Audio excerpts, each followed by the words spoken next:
Itinanggi ni dating Pangulong Rodrigo Duterte na siya ang presidenteng nangako sa China na aalisin ng BRP Sierra Madre sa Ayungin Shoal. They're dreaming. I did not discuss anything about territory.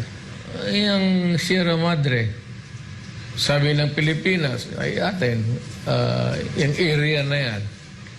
So, let it just remain there. I said I will not give an inch, actually. Anya, wala nang dapat pag-usapan sa agawan sa teritoryo dahil matagal nang may hatol dito. Matatandaang pinalutang ng China na may nangakong aalisin ng BRP Sierra Madre sa Ayungin Shoal pero wala silang pinangalangang pangulo. Nauna nang itinanggi yan ni na dating Pangulong Gloria Arroyo at kampo ni dating Pangulong Joseph Estrada. Sinabi rin ni Duterte na tutol siya sa bagong mapa ng China na may 10-dash line kung saan isinama ang ilang teritoryo ng Pilipinas.